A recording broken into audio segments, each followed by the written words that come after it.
Саламатсыздарбы, урматтуу көрүүчүлөр. Назарыңыздарда жаман абалда жакшы кабар издеген бүгүн 24 маалымат топтому. Саламатсыздарбы? Кандайсыздар? Жакшысыздарбы? Орозо кабыл болсон. Биз дагы орозо кармап жатабыз жана эчтеки унутпайбыз. Америкада кыргыз болуп туруш үчүн орозо кармайбыз. Кандайсыздар? Иштериңиздер кандай? Жакшыбы? Жакшы болорунду үмүт кылабыз, а?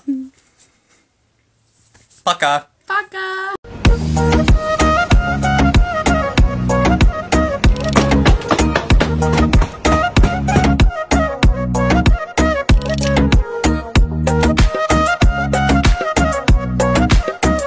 Мен кыргызмын Таластан, ордо курган Манасхан, элим бүтүн болсун деп барын тегиз караган. Мен оштомун кыргызмын ак буранын боюнда, алайлыктар калканым Сулайман тоо койнунда. Эт жегени келгиле, мен нарынга чакырам, төрүмгенен дил таза, кымыз берип жапырам. Жалалабад мен шарым, жала айтсаң тилгесем, кыргыз жеринин топурагы алтын болуду билбесең. Мен үйдөмүн, мен жерим Кыргызстан, бийлик издеп келгендерди эшик ачып узатам. Мен Баткен чегинен, Айгүлгүлдүн жеринен, Өрүкзардын кожоюну бышыктыгын жеримен. Мен чоңойдум төрдө, ысык көлдө, Манасчылар мекенинде каркырамды бөлбө. Түндүк элеп күн ортосун барын кыргыз каныңар. Ала кандай элибизди бөлүп жарчу кимиң бар? Бөлүнбөйлү кыргыздар.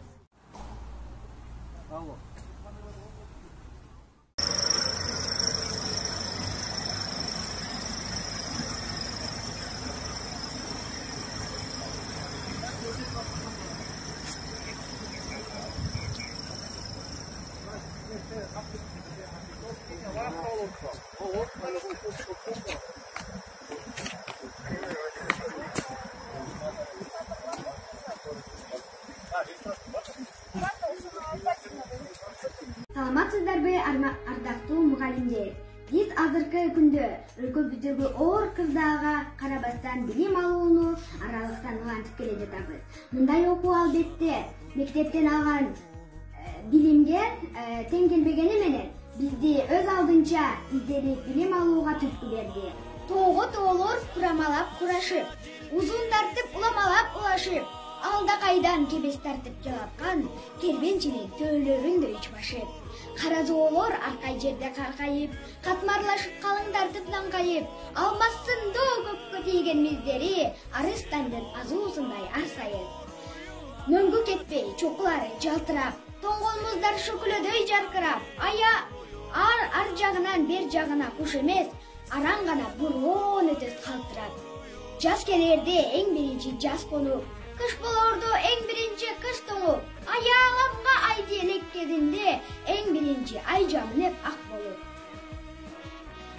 Түн болорду эң кийинки тындап, түз жерлерден кийин кетип мунарып, дүйнө жүзү көзүн ача электе эң биринчи күндү тоңуп кызарып. Кыргызга эң кыйын күн эми келди да деп ойлойм. Себеби дүйнөнү каптаган апат деген дүйнөдө жумушсуз орундарды абдан неметет да талап болот да. Себеби ар бир өлкө, Америкаң деле, Россия, Европадагы өлкөлөрүң өзүнүн элине жумуш бергенге аракет кылат да. Биздин мигранттарга абдан кыйын болот. Кыргызстанга келип аткан чоң кирешенин бири ошол. Анан канча үй бүлөлөрүн антап жеп жүргөн мигранттар, мекендештер кайра буякка келгенге аракет кылат. Өзгөчө Россия бар бир улутчул бир саясат ойгонот ал жактачы. Анан Кыргызстан кандай болуш керек? Ушундайда Конфуцийдин акылы келет да. Жана устундун кыскасы болобу, узуну болобу? бирок ошол кыскасын кыска деп ыргытыбейби ал көпүрө курганга так ашташтырган жерине керек депчи. Анан кыргыз ынтымак так ушундай да келет да. Эми тетибиздин ылжырап отурган өкмөттөн, парламенттен, баягы бийлик тобунда жүргөндөрдөн үмүт артып өтө кыйын да үмүт артыш аларгачы. Андыктан ошол бийлик курамындагыларды тезинен өзгөртүү керек. Президент баш болупчу. Президенттин жанында маселен бир салаваттуу, акылгөй бир кеңешчи болсо жакшы болот эле да. Тиги вазир жакшы, хан жакшы дейт го. Маселен президенттин жанында акыл кошчу боло турган Сулайман Кайыпов сыяктуу же болбосо башка бир ойчулдар бар. Ал эми могу чарбалык жагына келгенде Эмиль Үмөталиев сыяктуу, Данияр Аманалиев сыяктуу, Чынара Жакупова экөө бар. Анан Текебаев сыяктуу ишти алысты көрө билген акылгөйлөрдүн, мындай креативдүү ой жүгүрткөн мамлекеттик ишмерлер керек, саясий ишмерлер керек, саясатчылар эмес мындайдачы. Ошолор бир бийлик курамын кайра түзмөйүн, моундай кейпибиз менен Кыргызстан мореки кыйын абалдан чыгыш ойбай Кыргыздын тарыхындагы бир чоң апат да. Экинчи ал себеби цунами сыяктуу эле болот, чоң толкунчу, экономикалык жактан паралич болуп калды көп өлкөлөр. Эң кубаттуу деген экономикасы бар мамлекеттер. А биздей бечел Кыргызстанга мындай да ынтымактан башка, ынтымак десе бул жөн эле ооз учундагы ынтымак эмес, иш жүзүндөгүчү. Жанагы тоодон агып адыраңдап келген сууларчы, биринен иттин өлүгү жатсын, бири ылайлаган суу болсун, бирок суулар биринен бири жиркенбей аралашкан үчүн бер жакка келгенде улуу дайрага кошулгандай, кыргыз бирин бири бөлүнүп жарылгандан, бирин бири жергенден, жиркенгенден коюп улуттук биримдик ушундай да керек да. Ошондо биз улуу эл, улуу мамлекет, кубаттуу мамлекет болобуз да. Андай мамлекетти кубаттуулугун түптөй турган бизде бир гана жанагы ишкерлер, өндүрүшчүлөр, өкмөт, биздин Кыргызстандын ишкерлери, бизнесмендеринин товарына болгон таңсыктыкты күчөтүш керек. Биз улут аң сезимдүү түрдө ошо ата мекендик өндүрүштү коргоюун, ата мекендик бизнести бир жабыла колдоонун жолу кандай? Ошо биздин ата мекендик өндүрүшчүлөрдүн өндүргөн товарларын алуу.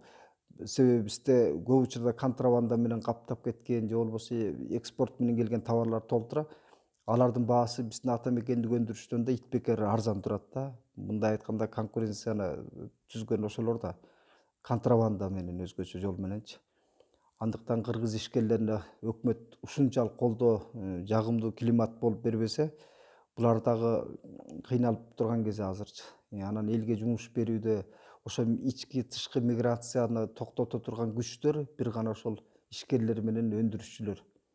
Андыктан кыргыз өкмөтү, кыргыз бийлиги мындайда бүт жанагы бийлик башындагы эки ооз сөздү тыңыраак айта албаган чиновниктердин кереги жок. Элге бир түшүндүрүү иштерин жүргүзө албаган өкмөттүн кереги жок да. Азыр тезинен парламенттик жыйын болуп, ушул алдын ала чараларды көргөндүн ордуна булар азыр жамбаштап жатат да карантиндечи. Биз экономика токтоп турган кезде, баардык кыймыл токтоп турган кезде рухий өсүш токтобошу керек да. Рухий кыймылга келишибиз керек. Аң сезим, улуттук идентичностьты издей турган кезең ушул. Баягы күндөн берки карантин маалында биз эркиндиктин жөн эле ары бери баскандын кадырын билдик да. Карантиндин кадырын Акаев керек болсо, Акаев тап келиш керек да кыргыз бийлигинечи. Себеби ал жакшы көрөбүзбү, жаман көрөбүзбү, демократия аралчасын курган киши барбыр ушул. Мына коңшу өлкөлөрдү карайлы, Казакстан, Тажикстан, Түркмөнстан, Өзбекстанчы.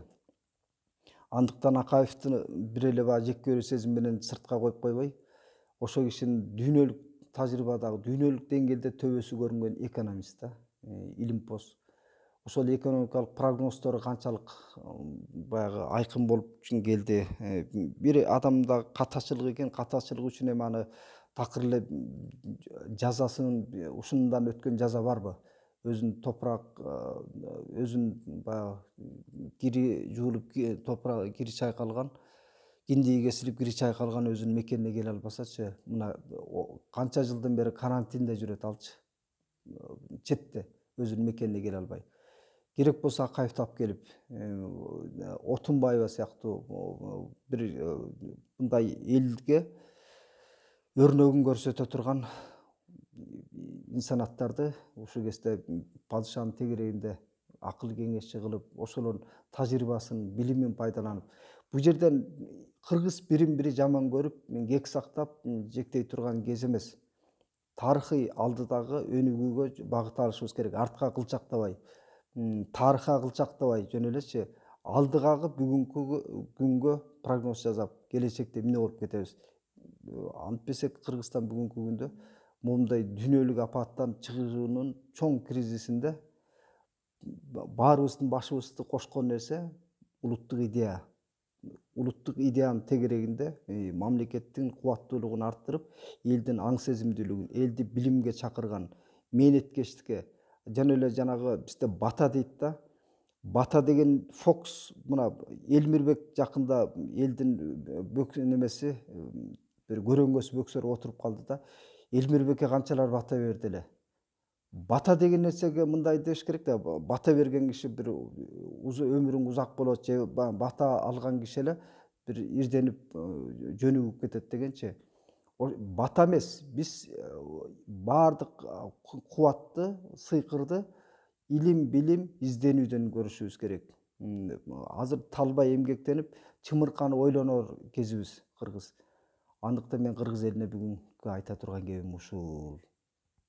Каналга жазылууну унутпаңыздар. Биринчилерден болуп маалымат алуу үчүн коңгуроочону басыңыз.